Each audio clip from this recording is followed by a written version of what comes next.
We are live. All right, lovely. Welcome, everyone.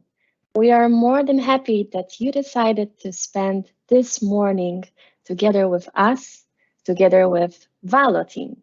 Today, we'll be talking about gaining control over Microsoft Teams. The idea of this webinar is to have a kind of dialogue between two persons, somebody who comes from business, it's going to be me, and somebody who comes from technical part, my colleague Ruth. Before we start, let us introduce ourselves. My name is Edita Gorjon, and I'm a partner manager at Valo, responsible for EMEA region. In addition to that, I'm adoption and change management specialist, what means that I did a lot of different projects for different customers from public sector, from private sector, for first-line workers around Teams adoption. I'm also Microsoft MVP, Office apps and services. Ruth? Yes, thank you, editor. My name is Ruud Brok. I'm coming from the Netherlands and I'm a technical partner manager for the EMEA region. And what I love to do with Valo is just tinker with it, create new possibilities and create awesome digital workplace solutions for you guys, for the users. Thank you, Ruth. All right, guys, I'm adoption and change management specialist, and I need to start with a few examples. What are the best approaches, the best activities you could do while you implement or you start with adoption and change management project? Let me emphasize a few of them. First of all, what is important, we need to remember that adoption is more than communication and training. I have noticed while talking with different customers in the past that they thought, okay, Eddie, we'll just start training the end users and business people will make kind of communication, some content to be published on the intranet or sent by email, and that's it, and adoption is done. Actually, it's not the right approach. We need to remember that adoption is more than that. Actually, this is the entire portfolio, different factors we have to cover. We need to remember, first of all, about the sponsors. Sponsors who are not only those people who pay our bills, but actually C-level managers who actively and visible highlight the change, why we are doing so. They have to be visible in the entire process. We also have champions, obviously. So the group of people who educate their colleagues, who knows better the upcoming new solution, the upcoming new software, and those people are informed better by the project owners, and also they are there to promote the change and help the others to adopt easier. We also have managers, another very important group in the entire process. Actually, those people are in everyday communication with their subordinates. They need to communicate them. What are we going to do? Why we're doing so? How our work will change when we start using new software. They are also kind of example for the subordinates to show them that, hey, I'm not using my email anymore for internal communication. Right now, we just manage our internal communication inside Teams. Then we also have resistance to change management, so resistant management. What it means that actually we are all human beings. And sometimes it's hard to change something, even if the change is good. We need to find a way how to manage this resistance to change, what kind of activities we need to introduce to make this process smooth, and also identify how to help people to adopt into new environment. Then we obviously have to measure what are we doing. Measuring and monitoring adoption, very important part. In this part, we need to check if Teams consumption goes well, what are our business behaviors? Do they, for instance, mention channel or team or somebody when they're writing? So actually, this is important to know where we are and also what kind of future activities we should plan to make this adoption even better.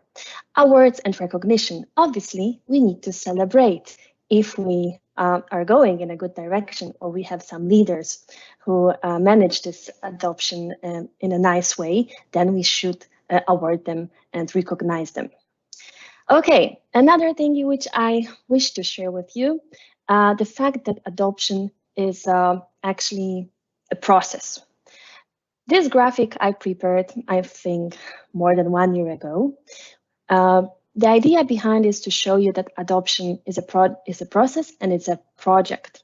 Like moving from one country to another country, we simply have to have all the steps in plans. Or if we want to run marathon, we also need to be prepared for that. So please remember that when we start with adoption, we need to meet, organize, and discuss together what are we going to do? Who is the owner of different roles? We need to talk with the sponsors, with managers, to let them know, guys, you are important to help us. You are important to communicate this change to the entire organization. Start acting, obviously. Champions, we need to recruit those people, educate them, teach them how to talk with the others. Communication plan, another important topic, not about content like it is, but we need to define different communication channels, what kind of content we wish to share, who is the audience, who is the sender, and so on. Defining the scenarios. This is my favorite part. Actually, when we roll out Teams, for instance, it's not just roll outing something and it's done. No, we actually should think how to map the processes we had before, how we can put them inside Teams. If you use, for instance, Jira, maybe we should connect Teams with Jira and make the entire process. So all of those scenarios are important and also very, very useful for the business to adopt faster. Make it real. So since we have scenarios, then let's try it out, how it works. Let's start a pilot solution, a pilot implementation. Let's ask our champions to try it out, the process, how it works, and so on. Then engage them all, obviously. We're on the stage. We need to train the end users, organize different activities for them, like ask the expert panels, share the tips and tricks daily, and so on. And at the end, measuring and sharing the success. This is something what has to be done as well to cheer and simply celebrate what we did. And the last thing which I would like to share with you and what I've noticed while working with different customers, actually, we should remember that successful adoption strategy for Teams rollout requires good preparation on different fields.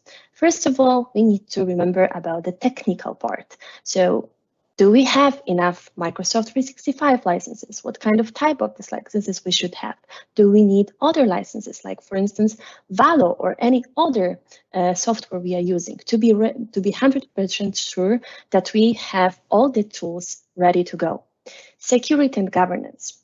This topic was very often skipped, especially when COVID has started, remote work, we roll out Teams, we just use the default settings, and suddenly after 1 year, we have issues with governance. We have issues because we have many, many different teams. We don't have any life cycle policies and so on. So please remember, governance is an important part to actually clean up daily your Microsoft Teams environment.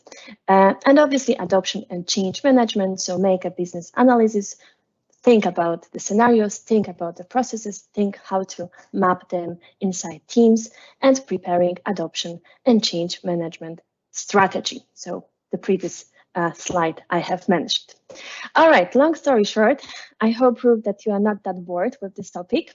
Let's move to the concrete stuff. Challenges.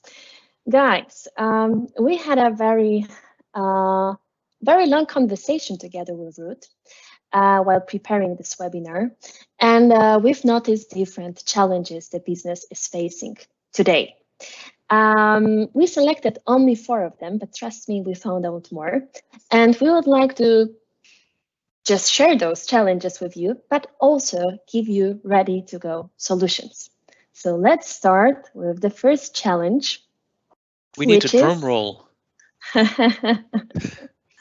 yeah.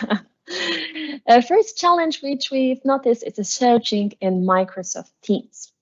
I'm sure that many of you, when you started working with Teams, you loved the bar on the top in your Teams application, searching, perfect. We can find everything easily. But I think that after 1 year, you have noticed that, it's not that easy anymore to find the messages, people maybe, and mostly files we worked on them inside Teams. Actually, it takes a lot of time and it's not that handy anymore. Ruth, what do you think about this topic? Yeah, I think Teams has a great search engine because it returns a lot of results. So yeah, that's of course a really great search engine, but you can't find the stuff you are looking for because there are too much results. But luckily, and we are not only going to talk about our products today, we also will give you some ready to go tips and solutions without Valo being involved. But this one is a Valo solution. Let me show it really quick. There we go to this screen. Okay, Valo in Teams. As said, the search function in Teams, it's really great because it returns all the results you are not looking for, but it returns a lot of results. What you can do with Valo Connect, for example, Valo Connect is your intranet inside Microsoft Teams. You can create personal apps. One app I've created here is the HR portal for your new, for all your employees or your new employees, for example. Let's open it. And what you can do here, you can create a search hub. In this case, it contains some documents, HR related documents from Office, like doc access PDFs, PowerPoints, etc. Whatever you need. You could even include your Autodesk files, for example, like AutoCAD or whatever. Everything which is in SharePoint, which is on the back of Teams, of course, for saving your documents, can be used here and can be leveraged and shown to the user. For example, I just have some HR documents and I want all my HR documents from my first weeks of working at the company. So all the welcome documents.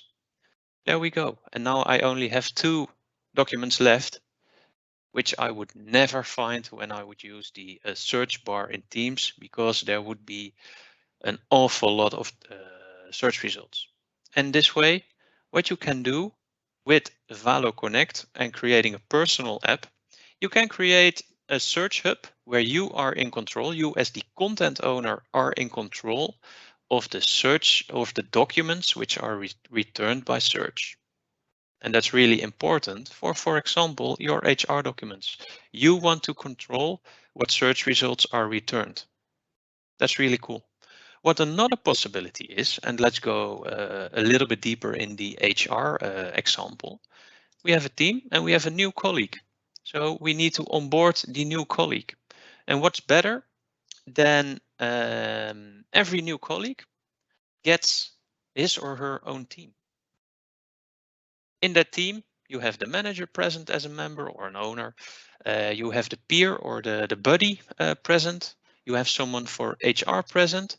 So the new colleague can just ask anything they need. If they can't find anything, just post a message there and you can help them right away.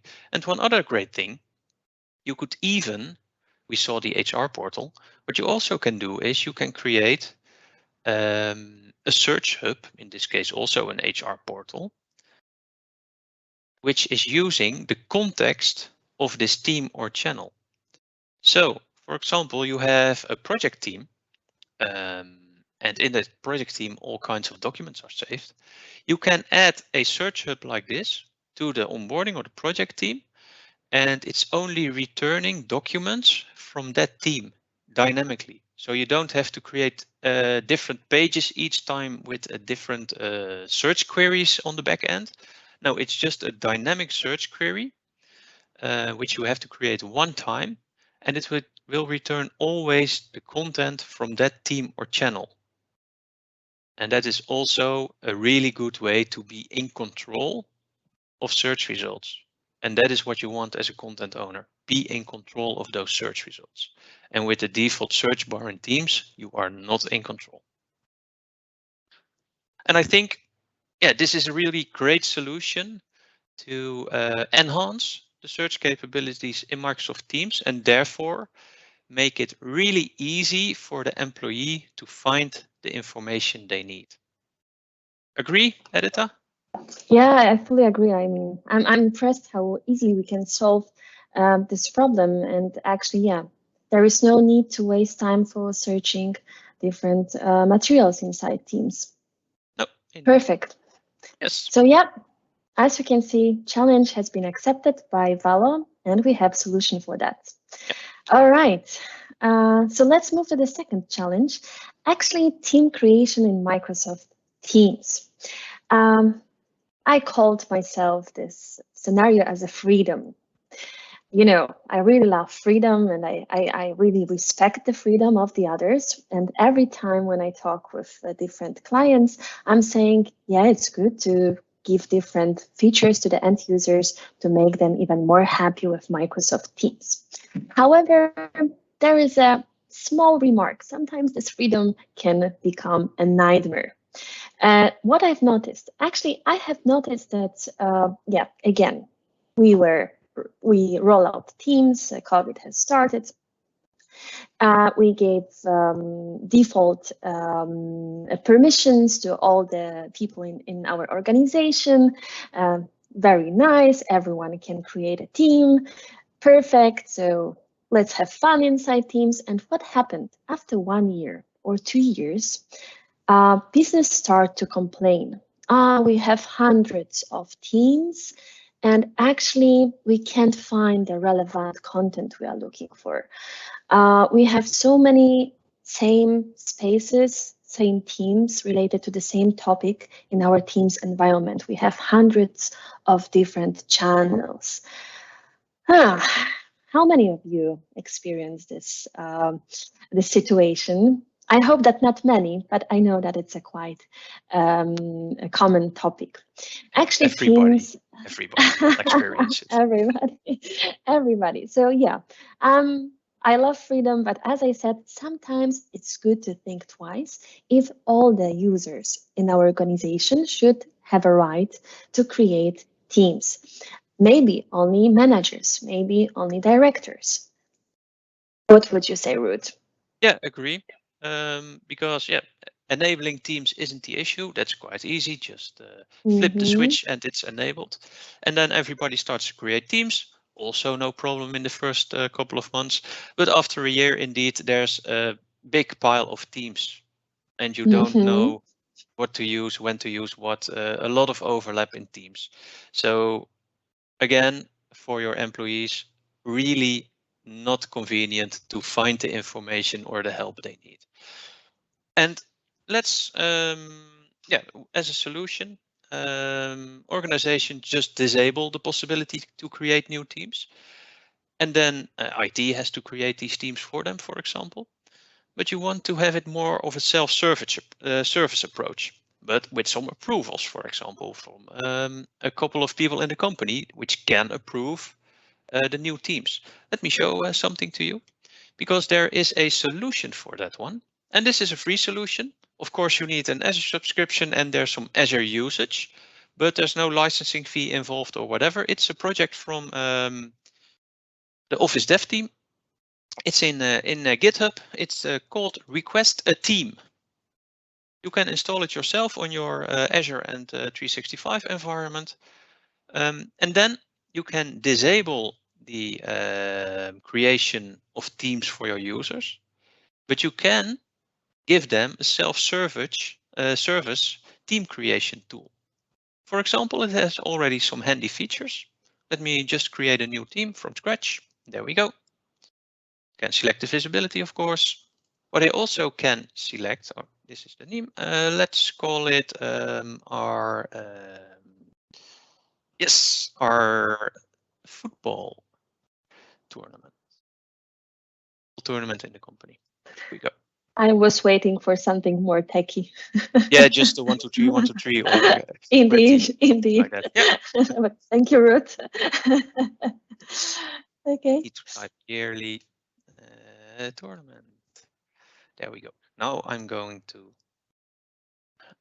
it short and just copy paste it. One really handy thing already, at least 2 owners. A team with 1 owner, the owner is on holiday or even not working at the company anymore because he wanted something else in his life and started at another company. A team without an owner is like a ship without a captain. Everybody is doing something, nobody can control it. There is no governance, there's no guidance. So a team needs to have at least 2 owners. And this can already be done here. I won't go into depth in the rest of the options, but you also could use some pre and post fixes, for example, or naming convention. But it's just a simple show and tell. It's not an in-depth demo of the requested team. But this is a free, except from the Azure consumption, free to use solution for self-service team creation, but with approval flow, for example. So you can have some guidance and governance over the requested and created teams. Great solution, but it can be better. And that's where teamwork comes in. Our another solution of Valo and Valo Teamwork is for self-service team creation, just like the request a team feature we saw just yet. But it's more than just creating teams. In an organization, also when you are using governance and you are approving the teams, you will get a lot of teams because you have a lot of teams, you have a lot of projects, you have a lot of sales groups, you will have a lot of teams. And the search function in Teams for existing teams and to show and join those teams isn't that great because you need to start from the beginning of the team name. All the spaces or characters like hyphens, etc., need to be in the team name or else you won't find it. Teamwork fixes this because Teamwork has an overview to just unclutter the Teams clutter which will be there in your organization. And this is the overview for a user who is using Teamwork. Also available, of course, from Teams, but also as a web interface just to open from SharePoint, for example, a SharePoint page. You could even create multiple overviews of this. For example, if you only want an overview for all your project sites, also great. An overview for all your HR related or organizational units, sites and teams, for example. You just can create multiple hubs in your organization, in your environment for people to have these overviews. Another great solution or addition is the possibility to add just classic SharePoint sites to this overview, classical modern SharePoint sites. For example, when you have a lot of older project sites, you want to include them, even though they are not the modern 365 teams and groups, you want to be able to include them in these overviews. What you can do, a little bit technical, you can just add a search query to this overview, and that search query returns the sites from SharePoint, and these sites are shown here. So that's a great solution to just be able to also add older project sites to this overview. Okay, what Teamwork also does, and what Teams itself or the requested teams isn't able of doing, is adding the channels and the OneNote tabs, for example, to the team. And not only the OneNote, but also planners, for example. When you create a team from a template in Teams, you have to manually add the planners and the OneNote tabs because it's not That's dynamic. right. It's not dynamically created. And with Teamwork, your end user who requested the team doesn't have to do that. In Teamwork, when using Teamwork to request a team, you do have automatically those steps in place. You don't have to link them or connect them yourself. Another great addition is also some governance stuff. Let's go really quick into requesting a team. There we go. I want to have an external project. So external project means externally shared. External sharing is available with your partners or customers, for example, external users. Now, of course, we have a prefix in the title, can also be a postfix. Renewal of our air conditioning.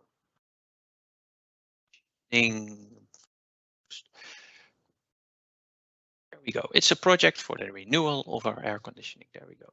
At least 2 owners are needed. We have an owner. Allow external users is enabled and I cannot change it. Important. This is also a really great feature. This is enterprise metadata. Each template, and we saw the list of templates in the previous screen. I selected the template external project. Each template can have his own set of metadata. And the metadata is extra information for this team group. Where you can use it for.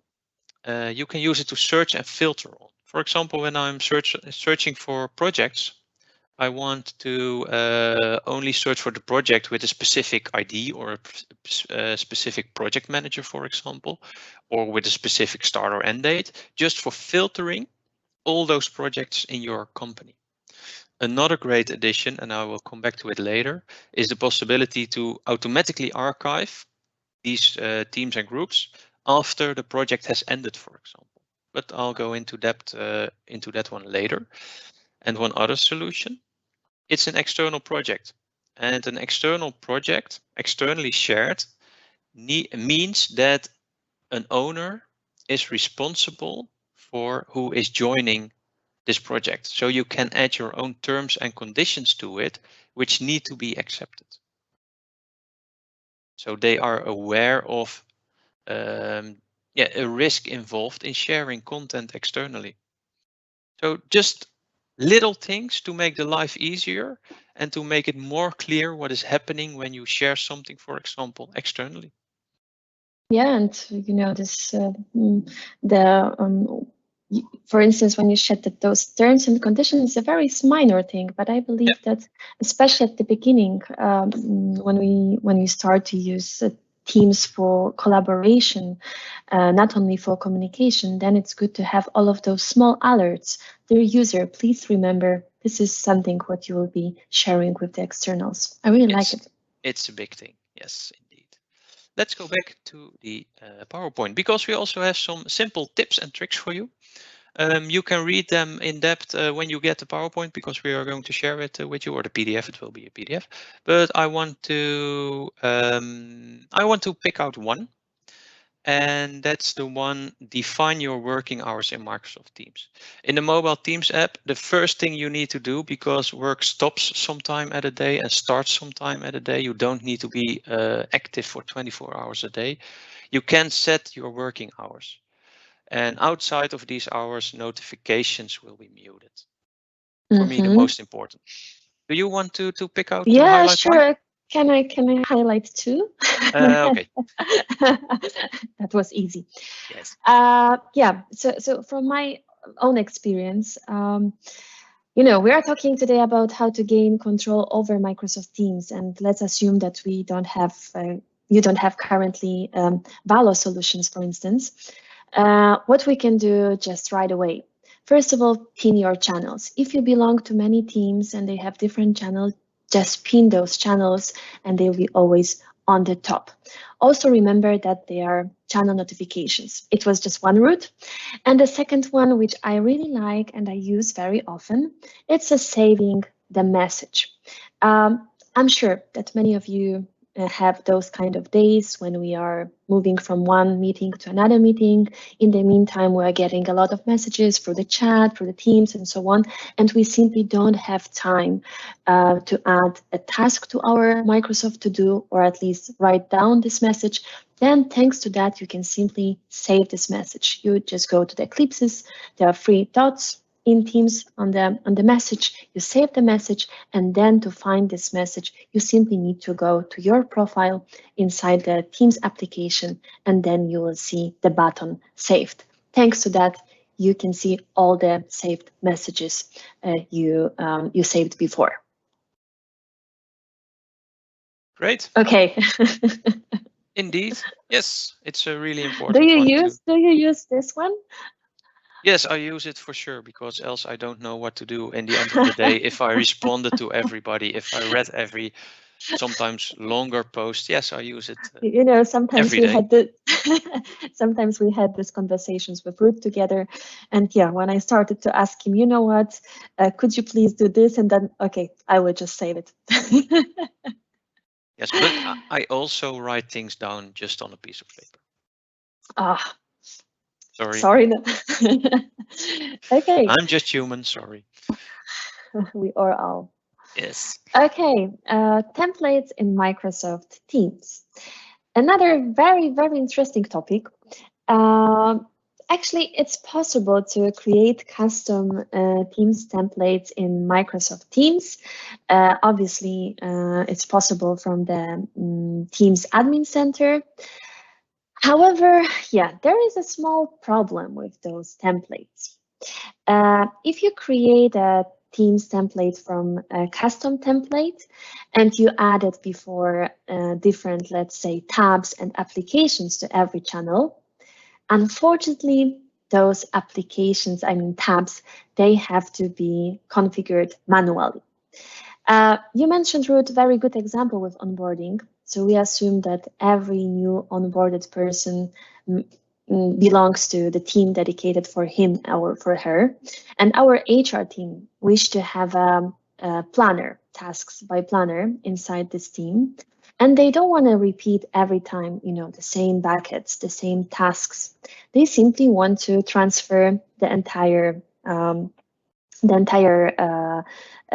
planner content just from one person to another. So just to create a very nice planner space for every new recruit. Do we have any idea how to make better those templates?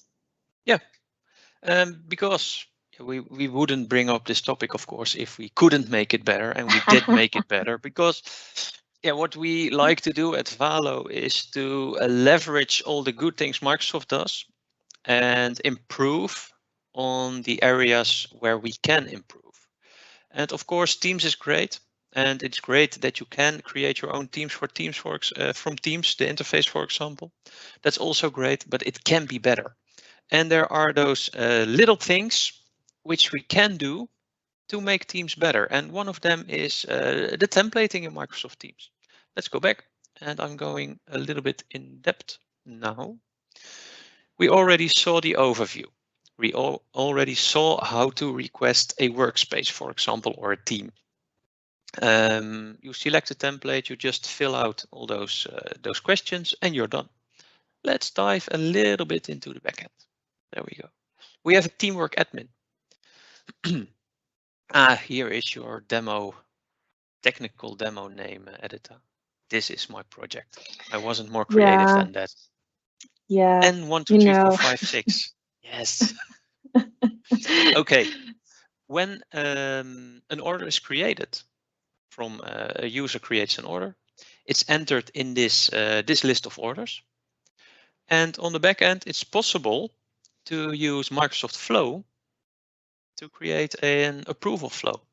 For example, a really simple change is that internal projects don't need approval. Externally shared projects do need approval. Simple thing. One other thing, which is used sometimes, that you want to keep the user updated on the team creation, on the creation of the requested workspace or team. By default, you are only getting one message. Your team is created, and here is your here's the URL to open it. For example, you're added to the team. But it is possible to keep the user updated more in depth on more different statuses, because sometimes, and now we are getting a little bit technical, but it is possible to add a SharePoint PnP template to deploy that one, a PnP template on top of the SharePoint site. That way you can create your libraries, your content types, your different views, for example. But if your template is quite, it's a large template which needs to have a lot of customization on the site, it can take some time, like 10, 20 minutes, to deploy that template. And that way a user is just waiting and waiting and waiting and refreshing the mailbox. Now you can add different steps in the creation process with the Microsoft Flow. You can add multiple messages to, or you can send multiple messages or even send multiple Teams messages from Flow, of course. You can just change it yourself if you'd like. Okay, that's one thing. Use Microsoft Flow to change the approval workflow. One other thing in the teamwork overview, let's go one step back here. You see also private groups. And like before in the network sharing days, you were not able to open the document because you were not allowed to open the document, but you could read the file name. And that said enough. That gave away the contents of the document. The same goes, of course, with private teams. When your name of the team is merging with company X, for example, yeah, when you see the team name, you know enough. You don't know if it's already been done, but they are looking into it to merge with another company. So what you can do, you can of course also hide private teams from this overview. That private teams are not returned in this overview. For some companies, it's really important to have it. It's just a simple toggle in this web part, and then it's not shown. So yep, just a small thing. For a security kind of reason. Okay, let me go and show you how to create a template. What are we time? Yeah, that's finally concrete business stuff. Yes. How do we create a template? Okay, I want to create a new template, and I did have create some theme, for example. This is my example theme I want to use as the basis of a template. Let's go next, because now it's getting really interesting. Channels. I want to include the channels. I want to include the tabs. I want to blah, blah, everything. And channels, even private channels are supported in the really near future. At the moment, private channels are not supported, but we are working really hard, and I hope it's in the next release. I think it's in the next release, but we know when it's there, when it's there. Private channels are also supported. So big yay for private channels. Yeah, that's going to be the game changer. Yes, indeed. Of course, also the settings, because you always want to include GIFs in a team. You always have to enable GIFs in a team. That's my highlight of the day, to be able to use GIFs. There we go. A template name. And now we are going into the policies. And I have to skip to the PowerPoint first because it's another PowerPoint slide, but I will just skip it. We also have a slide for Teams archiving and cleanup as one thing which isn't that convenient in the default Teams. What you can do, you can have different policies. First, you have naming policies for the team name and the team site. You could even ban words to use in the policy, for example. But you also have lifecycle policies. And lifecycle policies is a really powerful way to have a housekeeper, an automated housekeeper, and clean up your team's environment. Teams without an owner, teams without members can be deleted because they are not used.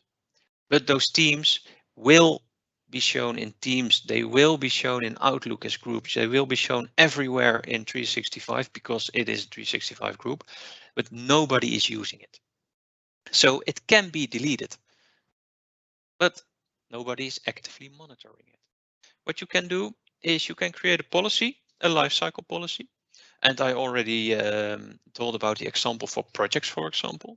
A policy when the project end date, it's the project is closed, project end date is past 6 months, for example, then the team will be archived. Archiving means the team will be read-only and all the users will be removed from it, but it's still there. So if needed, you can unarchive it. Okay, and me as an owner, I'm getting the information that, yeah, your teams will be archived, for instance. Yes, you will And get. Yeah, you will get mhm, multiple notifications on it. I believe 16, 13, 14, 14 mhm. and 1 day before it will be archived. And from that notification or from the team site or the group, you can extend the period. So if you Okay, just want and to keep it for, I have a question. Okay, we have those notifications, but can we change the content we are sending to the team owner anyhow to make it pretty? You know, communication is important. Business people, they can see many of emails in their mailbox. Mhm. And can we just change this message content to be more, you know, shiny or branded with the company logo or something? That's another cool addition in, I think, the upcoming release. We are Mm-hmm. going to add the actionable cards to the email. So that even means you can extend it and create your own cards. Microsoft is really big on the cards at the moment. They are aiming really high with those cards, those actionable messages. And we are also including that one indeed in the teamwork product. Yes. Great. Yeah, Yep. from adoption perspective, that's very important. Yep. Lovely. Indeed. Thank you. So lifecycle policies, different policies, different triggers for a policy. You can select different life cycles. So how many days after some event has happened should this be archived? And unarchiving is always possible. That's no problem. An admin can always unarchive it and give because it's not deleted. Okay, let's look at this one. Yeah, metadata. We already saw it. When creating the team as a user, you could add, for example, the project manager, the project end date, start date. Every template can have the own set of metadata fields, extra information for that team or group. Yes. And one really great addition is also you can associate a project team, for example, automatically to the project hub site. Microsoft Hub sites also, yeah, the big thing from modern SharePoint a couple of years ago, and still the big thing because they are really valuable. A hub site, see it as an umbrella um, where all other sites which are connected to it uh, are below. It's just a group of all the sites, but not like in the past with all subsites and sub-subsites, etc. No, it's one flat architecture. So your security settings, you can tailor them really on one site, for example, and not automatically copy them from the parent site. Hub sites, a big thing, and also possible from teamwork to link your, for example, your team sites automatically to the project hub site. And with that project hub site, you can do really cool things like search centers for all project documentation which you have access to. Because they are linked to a hub site, you can search for all the documents from sites which are linked to that hub sites, and that are all your own projects. So for search hubs, really nice feature to use in a project hub site. Okay, I want to show you one more thing, and time-wise we are nice on the way. Let's go to groups, a group overview, all my 365 groups, and a couple of important flags. I can filter on. I have a really cool demo environment because there aren't any groups without owners. So I am really good in my governance in my demo environment. No, I only have 10 groups, so they all have owners. You could have just a toggle and show me all the groups without an owner. I have to do something with these groups. Delete them, add owners to them, but do something with it. It's really important. Also, external users allowed. Um, you could filter on groups external users allowed, yes or no, including no members, no owners, for example, or even external users and an invalid lifecycle policy, because you want to monitor these external users groups you really want to monitor them. You don't want to lose track of these groups because, for example, you did a project with external sharing and some external guests. Can you have internal guests? No, and some guests added to the team. And you are just starting 1 year or 2 years later, you are just starting to use that project again. You don't know that these guest users are still there, and you are starting to use it with some information they shouldn't see. That's a really big risk if you do so. So external users allowed and an invalid lifecycle policy. So these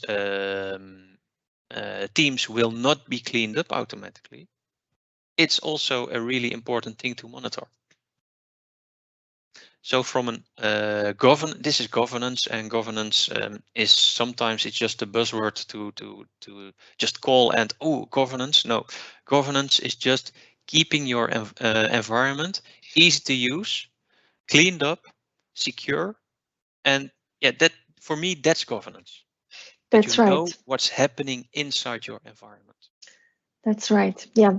Therefore, I mentioned the governance at the beginning of our meeting, just to highlight, because this step were unfortunately skipped by many companies at the beginning of the journey. And yeah, currently we need to face it. Yep. Do we have any questions, Matilda? Yes, we do have plenty Great. of these. Please do. So, are the private channels also supported in teamwork? That was one before I mentioned it. It will be supported, yes, in the I hope the upcoming release. Yes, for sure. Okay, and then can we add existing SharePoint sites to the Teamwork Hub? Yep. What we can do, let me show it in just in detail. We have some time to spare, I think. I have to go. No, let's go to this one. Edit. Going to edit the page from within Teams. That's pretty cool already. What I can do, it's a web part, and the web part is a little you can see it as a little program, or it's often called also a widget. A web part on the page. This is the teamwork web part, so this is loading the teamwork content. I can edit the settings of this one, and now it will be a little bit technical. What I can do, I can add a search query which will fetch all my older project sites in this overview. For example, we already provided a default search query. I just copy paste this one. There we go. Yeah, this is some SharePoint stuff. What you can do, you can ask SharePoint, hey SharePoint, please return me all the sites which start, for example, with the name project, because that's my prefix for all my default older project sites. Then all those sites will be returned. Or if you have it a little bit more advanced, you have a property, so extra metadata, extra information on the backend of the site, which contain a type, for example, just the type of the site is a project site. So you can change this search query to a SharePoint. Please return all the sites to me where the site type is project site. And then those sites are returned. Yep. So yes, possible. Yeah. Yes, thank you. And then we have a question from Ivo. Is the lifecycle policy a setting in our own Teams tenant, or is this only available in your teamwork solution? Good one. This is a teamwork. This is a teamwork thing for us. When you have the more enhanced Office 365 security licenses and modules, you can add your own lifecycle policies, for example, that teams are always deleted after 90 days until you, unless you extend them, for example. That's possible, but it needs some extra licensing. We have policies, and this is a teamwork thing, so a teamwork policy. Let's create a new policy. And yes, remove archiving 6 months. Yep, fine by me. Or you can even use your own amount of days, of course, just 6 months. I want based on date and time of metadata. So I want my project end date 6 months after my project end date. I need these sites to be archived. Archiving is not removing, it's just read only and remove the rest of the user rights. Admins can always unarchive the sites really easy with the click of a button. Email contact for workspaces with no owners. So by default, the owners will receive the emails, but of course, when there are no owners, somebody else needs to receive them. And another thing, it's also pretty cool. You could even include a Logic app or Power Automate. URL in Power Automate is of course the flow, but you can also use an Azure Logic app to call when the site is archived. So you can add your own little program or little workflow when the site is archived. Yes. Okay. And then we have also a question from Eliza that our organization uses both Slack and Teams. Our debt have always used Slack as it integrates better with their tools. Although Theme is well adapted, are there any ways to better integrate these two communication tools so that we are not switching between the two platforms? Yeah, Edita, what's your thought on that one? Yeah, that's a tricky question and not that easy to be answered. I saw it previously and I'm still thinking how to approach the answer. Do you have, Ruth, any? Actually, right now we have a small conflict with two communication platforms. And unfortunately, Yeah, it happens regularly. We don't get the question that much ourselves, but our partners do.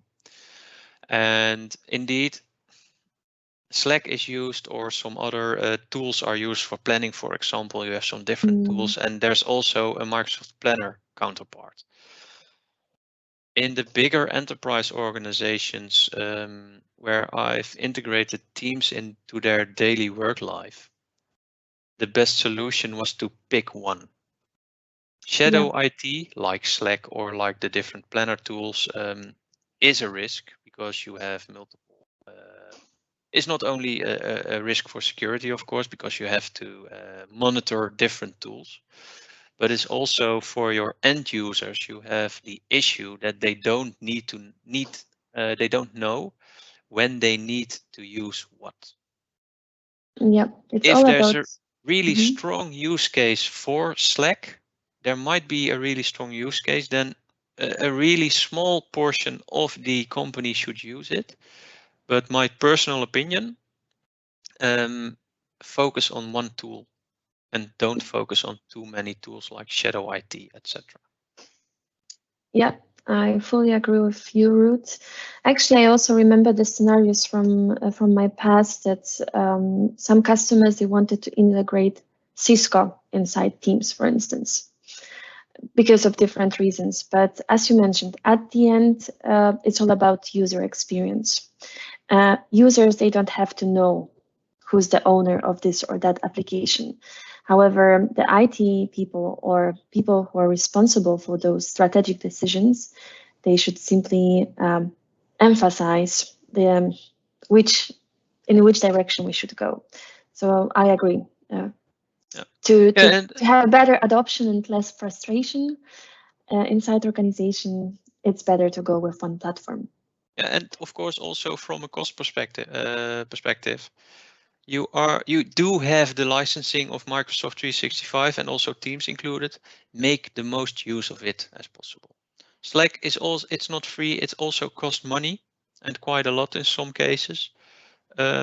So yeah, there must be a really valid business case to keep on using it. Okay. We have a little bit of time left. Matilda, do we have any other questions? No, that was the question so far, but we still have some 5 minutes. If there's any questions, just please send them our way. And let's focus. Oh, we had a Q&A slide. If you think of something afterwards, for example, I want to know this or that, just use the hashtag #AskValo on Twitter and we will monitor that and we'll come back to you, of course.